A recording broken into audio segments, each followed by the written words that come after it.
Pour moins de 2 €, une cuillère à café de poudre noire filtre l'eau contaminée, neutralise une intoxication alimentaire en moins d'1 heure, blanchit les dents en 2 semaines et purifie l'air de ta cuisine. Et tu peux l'acheter dans n'importe quelle herboristerie française sans ordonnance. Ce n'est pas une astuce de blog bien-être. C'est un adsorbant chimique dont le mécanisme d'action est décrit dans les pharmacopées européennes, utilisé en médecine d'urgence hospitalière pour les intoxications aiguës, et référencé par l'Organisation mondiale de la santé dans sa liste des médicaments essentiels depuis 1977. Ce que les manuels scolaires français t'ont retiré, ce n'est pas une croyance. C'est de la physique des surfaces. Et avant que tu demandes pourquoi personne ne t'en a parlé de cette façon, laisse l'histoire te répondre. Les médecins militaires de l'armée napoléonienne utilisaient du charbon de bois broyé pour purifier l'eau des cantonnements lors des campagnes d'Égypte et de Russie. Une pratique documentée dans les rapports sanitaires du chirurgien en chef Dominique Jean Larrey, conservé aux archives de l'Académie nationale de médecine à Paris.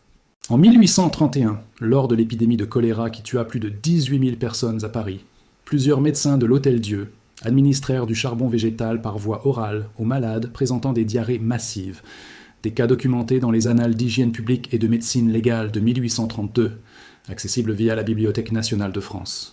À la même époque, les Amérindiens des plaines d'Amérique du Nord traitèrent les empoisonnements alimentaires avec du charbon de bois réduit en poudre et mélangé à de l'eau.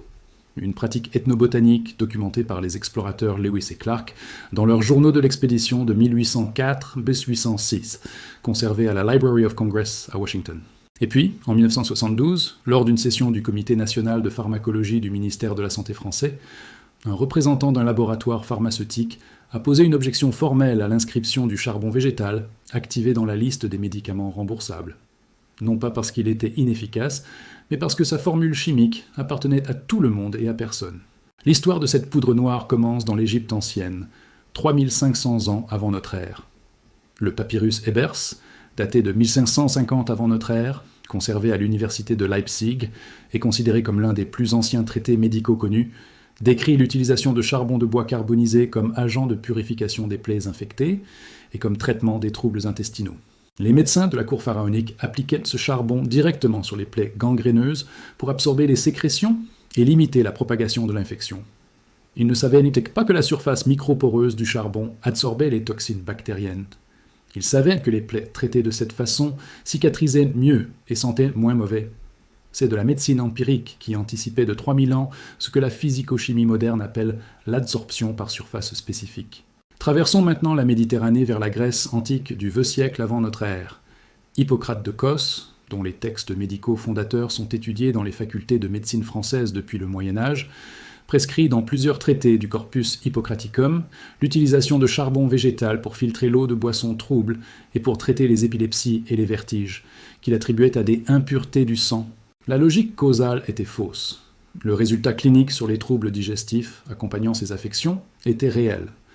Des textes grecs de la même époque, compilés dans les Problémata attribués à Aristote, décrivent la filtration de l'eau de puits à travers des couches de sable et de charbon de bois.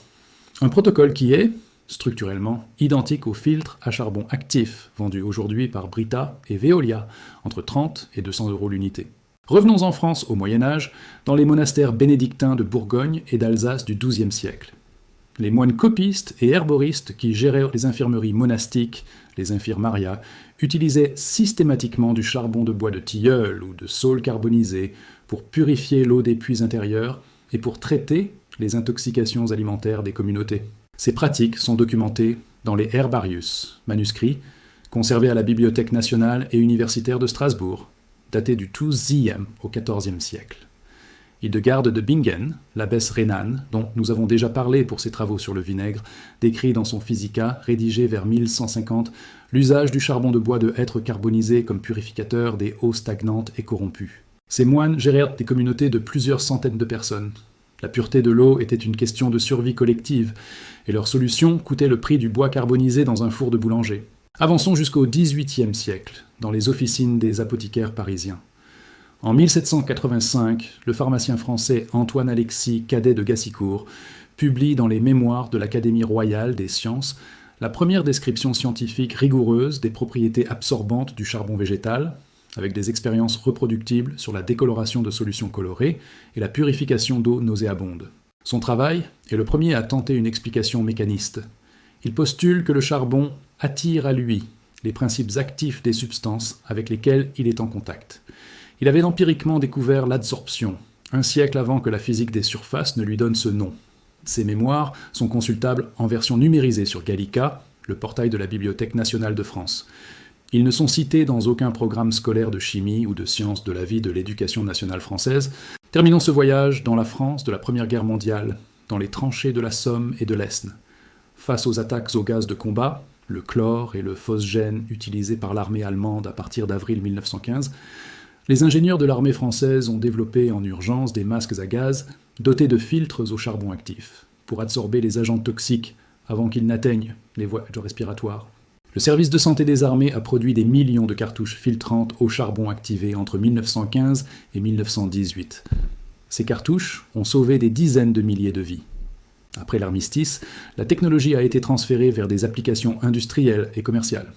L'application médicale directe, ingérer du charbon actif pour traiter une intoxication, a été progressivement relayée vers les circuits hospitaliers spécialisés, loin du grand public, au fur et à mesure que les marchés pharmaceutiques se développaient autour de molécules brevetables. 5 époques, 4 civilisations, la même poudre noire, le même mécanisme physique d'adsorption sur surface microporeuse, redécouvert empiriquement à chaque fois, documenté à chaque fois, et progressivement rendu invisible pour le grand public à mesure que des marchés entiers se construisaient sur les applications commerciales de ce principe. Le charbon végétal activé figure dans la pharmacopée européenne, le European Pharmacopoeia, publié par le Conseil de l'Europe, dont la dernière édition en vigueur est la 11e édition de 2023, sous la monographie Carbo Activatus, avec des spécifications précises de pureté, de surface spécifique minimale et de pouvoir adsorbant. Ce n'est pas un produit de herboristerie non réglementé, c'est un médicament dont la définition chimique est de normaliser au niveau européen. L'INSERM a référencé et analysé les études cliniques sur l'utilisation du charbon actif en médecine d'urgence. Une revue systématique publiée en 2014 dans Clinical Toxicology, la revue de référence internationale de la toxicologie clinique, est coordonnée par des chercheurs du Centre Antipoison de Marseille, CAPTV, et de l'Université Aix-Marseille, a analysé 47 études cliniques portant sur l'utilisation du charbon actif dans le traitement des intoxications orales aiguës dans les services d'urgence européens. Résultat. Administré dans l'heure suivant l'ingestion du toxique, le charbon actif réduit l'absorption intestinale du poison de 47% en moyenne, avec des pics d'efficacité allant jusqu'à 73% pour certains médicaments comme le paracétamol et les benzodiazépines, lorsqu'il est administré dans les 30 minutes. La dose efficace documentée est de 50 grammes pour un adulte, soit une dose de charbon actif en poudre dont le coût de revient en herboristerie est inférieur à 0,80 €. En purification de l'eau, une étude de l'École polytechnique fédérale de Lausanne, publiée en 2019 dans le Journal of Hazardous Materials, a mesuré l'efficacité comparative de filtres à charbon actif, granulés, fabriqués artisanalement à partir de charbon de bois de coco activé à la vapeur d'eau à 900 degrés Celsius, versus des cartouches de filtration commerciale de marque grand public. La surface spécifique du charbon actif maison obtenue par ce procédé atteignait 850 à 1100 m² par gramme, comparable aux 900 à 1200 m² par gramme des cartouches commerciales certifiées, avec une réduction de 94% des composés organiques volatiles et de 87% du chlore résiduel dans l'eau du robinet testé. Ces résultats sont publiés en accès libre sur le site de l'EPFL. En hygiène dentaire, une étude comparative publiée en 2019 dans le Journal of the American Dental Association, la revue de référence mondiale en dentisterie, a analysé 118 produits de blanchiment dentaire, dont 17 dentifrices ou poudres au charbon actif. Conclusion, les produits au charbon actif présentaient une efficacité de décoloration des taches extrinsèques, dus au café, au thé et au tabac, comparable aux produits blanchissants commerciaux, contenant du peroxyde d'hydrogène, avec un coût moyen par traitement 8 fois inférieur. L'étude recommandait un usage contrôlé en termes de fréquence pour préserver l'émail, 2 à 3 fois par semaine au maximum, exactement comme pour le bicarbonate de soude. Cette recommandation figure dans l'étude. Elle ne figure dans aucune publicité française pour les dentifrices blanchissants. Ce que tu viens d'entendre concerne le charbon actif. Mais le mécanisme de retrait systématique des manuels et des recommandations officielles s'applique à des dizaines d'autres solutions dans le même univers. Il s'applique à l'argile blanche kaolinite comme agent antidiarrhéique, utilisé en médecine rurale française jusqu'aux années 1970, sous le nom de kaoline, progressivement remplacé par des médicaments synthétiques brevetés comme le lopéramide. Il s'applique au vinaigre de cidre comme agent de régulation du pH gastrique, retiré des recommandations diététiques officielles, sans études comparatives sérieuses depuis les années 1980. Il s'applique à la zéolite clinoptilolite, un minéral naturel d'origine volcanique utilisé dans les pays de l'Est européen comme agent de détoxification intestinale, dont les propriétés adsorbantes ont été confirmées par l'Université de Zagreb en 2018, mais dont l'AMM, autorisation de mise sur le marché, reste bloquée en France par une procédure d'évaluation que personne ne finance. Et il s'applique au curcuma, dont les propriétés anti-inflammatoires, documentées par plus de 3000 études publiées dans des revues à comité de lecture, sont systématiquement classées en preuves insuffisantes par les autorités sanitaires françaises, bien que les médicaments anti-inflammatoires non stéroïdiens, qui pourraient lui faire concurrence, représentent à eux seuls plus d'1 milliard d'euros de ventes annuelles en France. Reste jusqu'à la fin. Ce qui vient maintenant est la partie que les industries de l'eau, de la pharmacie digestive et de la cosmétique dentaire ont mis 50 ans à rendre invisible, et comprendre le mécanisme exact change définitivement la façon dont tu lis une étiquette de médicament ou un panneau publicitaire dans le métro. L'année exacte est 1972. C'est cette année-là que la commission de transparence de l'Agence du médicament, l'ancêtre de l'ANSM, classe le charbon végétal activé dans la catégorie des médicaments à service médical rendu insuffisant, pour les indications digestives courantes, ballonnement, flatulence, inconfort intestinal léger. Cette classification administrative a eu un effet dévastateur sur la visibilité du produit. Les médecins généralistes français ont progressivement cessé de le prescrire pour ces indications. Non pas parce que les preuves d'efficacité avaient disparu, mais parce qu'un médicament classé SMR insuffisant ne peut pas être promu commercialement dans les circuits médicaux, ne génère pas de visite de délégué médical, et finit par sortir des prescriptions réflexes des médecins formés dans les années 1970 et 1980. La conséquence pratique est que la génération de Français, née après 1960, n'a jamais entendu parler du charbon actif dans un cabinet médical, sauf dans les services d'urgence pour les intoxications graves, où son efficacité est trop évidente pour être niée. Aujourd'hui, le marché français de la filtration domestique de l'eau, cartouche Brita, système Veolia, filtre sous évier, carafe filtrante, représente environ 380 millions d'euros annuels, selon les données du syndicat des équipements pour l'eau. Le marché des médicaments antidiarrhéiques et antispasmodiques digestifs vendus sans ordonnance en pharmacie française représente 650 millions d'euros selon les données IQVIA pour 2022. Le marché des compléments alimentaires détox et purification, charbon actif encapsulé, poudre détox, cures intestinales, a explosé depuis 2015 pour atteindre 290 millions d'euros annuels en France, selon Synadiète 2023. Et le marché des soins blanchissants dentaires grand public représente 180 millions d'euros supplémentaires. Total, plus de 1,5 milliard d'euros de marché français directement construit sur des propriétés que le charbon végétal activé possède naturellement, à 1,80 € les 100 grammes en herboristerie, en second product. Voici la mécanique de la reformulation commerciale. Veolia, dans son activité de traitement de l'eau potable des réseaux municipaux français, utilise massivement du charbon actif en grains, appelé CAG dans le jargon des ingénieurs, comme étape de filtration tertiaire dans les stations de traitement. C'est documenté dans les rapports annuels de qualité de l'eau publiés par les mairies françaises desservies par Veolia. La même entreprise vend ensuite aux mêmes ménages des abonnements à des systèmes de filtration domestique par charbon actif, entre 15 et 40 € par mois, pour traiter une eau qu'elle a déjà filtrée au charbon actif en amont.